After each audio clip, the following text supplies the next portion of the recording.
Pangkalambun merupakan ibu kota Kabupaten Kota Waringin Barat yang terletak di Kalimantan Tengah, Indonesia.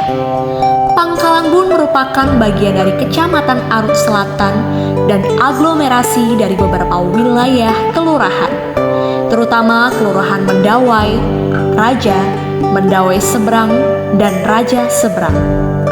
Kota Waringin Barat memiliki 4 sungai besar yang terdiri dari Sungai Celai, Sungai Arut, Sungai Lamandau, Sungai Kumai, dan puluhan anak sungai lainnya.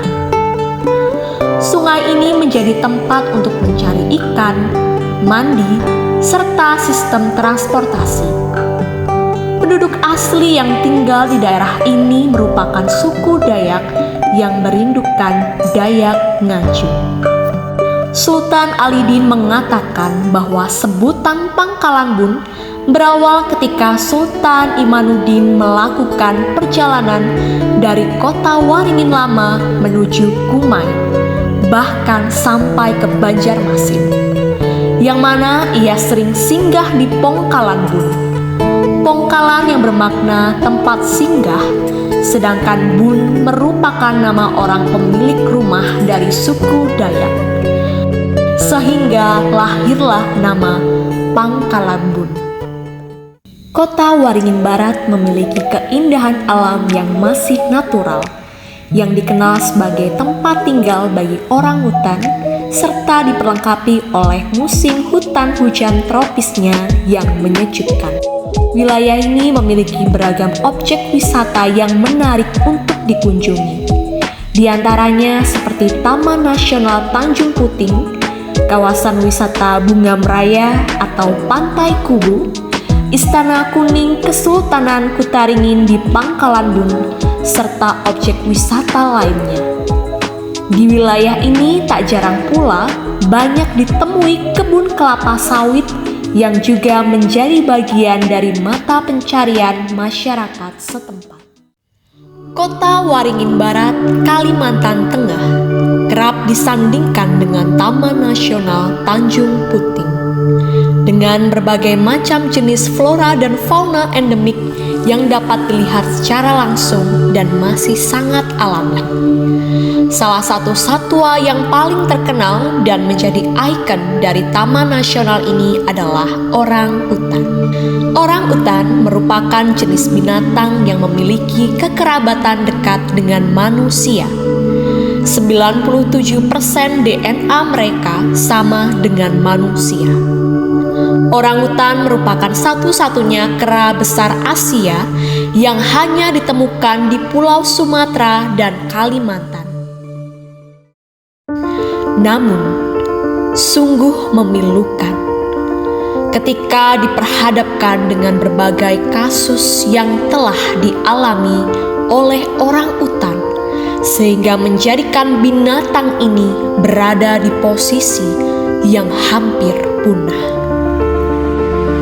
Salah satu kekejaman antroposentrisme yang dilakukan oleh manusia terhadap keberadaan orang utan ini, di antaranya seperti kasus perburuan secara ilegal, penggundulan lahan yang dijadikan sebagai area kegiatan pertambangan emas ilegal, yang bahkan pembukaan lahan sebagai perkebunan kelapa sawit yang turut merembes dan berdampak secara langsung pada keberlangsungan hidup orang utan. Seperti halnya manusia yang memerlukan tempat tinggal ya, yaitu rumah, juga manusia memerlukan makanan, begitu juga dengan orang hutan ya. Kalau habitat mereka aslinya di hutan, karena sekarang begitu banyak penebangan liar, hutan gundul, Jadi tempat habitat asli mereka itu jadi hilang, dan saat mereka ingin mencari tempat tinggal yang baru dan mereka tidak menemukan tempat tinggal yang baru ya, asli habitatnya di hutan yaitu hutan, mereka tidak menemukan makanan, dan akhirnya karena mereka tidak menemukan habitat aslinya, tempat tinggal mereka yang baru, mereka jadi mati dan akhirnya bisa punah. Melihat dari banyaknya kasus memilukan yang terjadi pada orangutan ini, masihkah kita hendak menutup mata? Di balik kemirisan dan kepiluan orangutan, ternyata masih ada titik terang yang turut memberi obat. Masih ada salah satu pihak yang dengan kebijaksanaannya berkenan untuk membuka mata. Orangutan Foundation International atau yang disebut dengan OFI berupaya melindungi orangutan liar dan habitat hutan hujan mereka, serta merehabilitasi orangutan yatim piatu bekas penangkaran agar bisa hidup di dalam alam liar. Tujuan utama OFI adalah menyelamatkan populasi orangutan dari kepunahan dan meningkatkan kesejahteraan individu orangutan. Pada tahun 1971, Dr. Galdikas dan Rod Brindamore memulai proyek penelitian dan konservasi orangutan di Camp Leakey, Cagar Alam Tanjung Putih. Program ini adalah program rehabilitasi orangutan pertama di Kalimantan. Orangutan Care Center and Quarantine atau bisa disebut dengan OCCQ merupakan bagian dari OFI dengan tujuan untuk merawat orangutan hasil sitaan yang memerlukan perawatan medis dan pengalaman di hutan sebelum dilepas liarkan ke alam liar. Salah satu program yang turut memberikan peran penting dalam upaya perawatan orangutan tersebut adalah enrichment. Enrichment itu adalah pengayaan. Enrichment itu adalah pengayaan, dan pengayaan untuk orangutan itu untuk diberikan ke orangutan yang tidak keluar ke hutan, misalnya dia di dalam kandang. Jadi itulah tugas ibu untuk memberikan ibaratnya kegiatan aktivitas yang membuat mereka itu merasa tidak jenuh di kandang.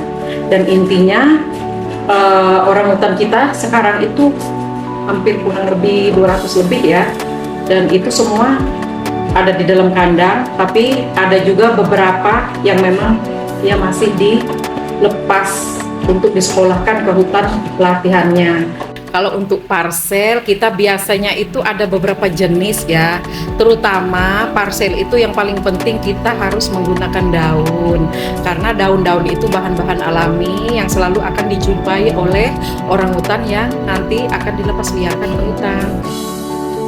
Dan daun-daun itu biasanya kita cari di sekitaran hutan-hutan kecil yang ada di klinik. Dan parsel ini ada beberapa jenis. Pertama, kita membuat parsel di tikar. Parselnya itu kita rolling, kita bulet-buletin gitu, di dalamnya ada daun.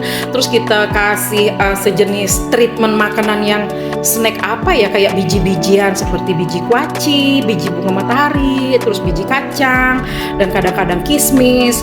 Kalau daun itu beraneka ragam, kadang-kadang daun bati-bati, terus daun simpur. Jadi kita jadiin satu, kita ikat, kita jahit lagi di sekelilingnya menggunakan tikar purun juga biar bahannya lebih alami. Terus kita kasihkan ke orangutan.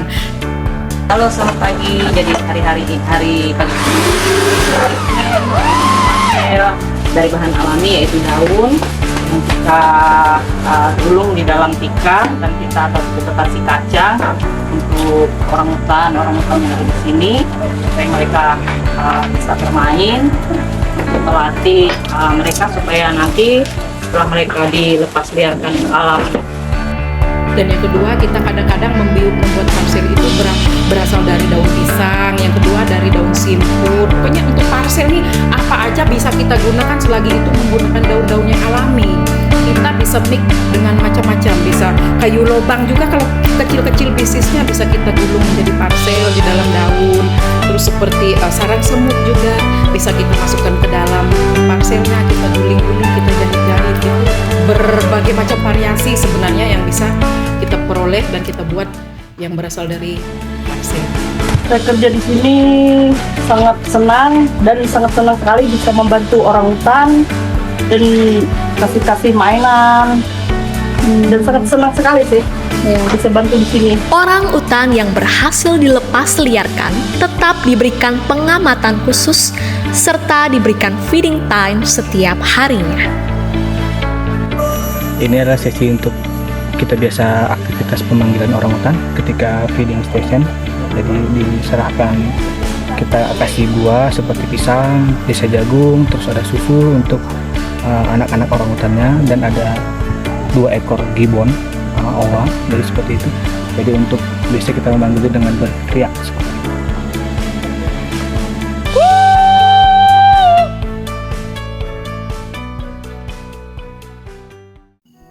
Berkaca dari besarnya tindakan-tindakan nyata sebagai usaha yang mau menghargai akan kepahitan dari pilu yang dirasakan oleh orang utan.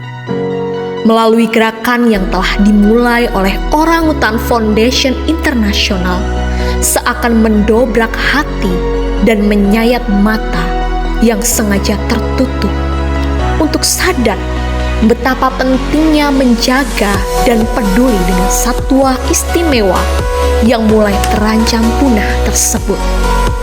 Kepedulian yang dapat dimulai dari kesadaran diri sendiri untuk mau bahu-membahu demi menjaga kestabilan hubungan antara manusia dan para ciptaan. Kalau harapan saya satu-satunya untuk keberadaan orang hutan di Kalimantan Tengah, terutama di Kota Waringin Barat, khususnya kita punya Taman Nasional Tanjung Puting, dan juga atas nama Orangutan Foundation Internasional dan juga kerjasama dengan pemerintah Indonesia, Taman Nasional Tanjung Puting, mereka bisa berkolaborasi, bekerja sama dengan baik untuk mempertahankan masa depan orang hutan agar jangan sampai punah, dan diinginkanlah kita bekerja sama yang seadil-adilnya ya, yang tidak memihak ke A, tidak memihak ke B, jangan mementingkan dunia bisnis demi kepentingan pribadi seperti mungkin ya kalian sebagai mahasiswa lebih jeli akan melihat hal-hal itu.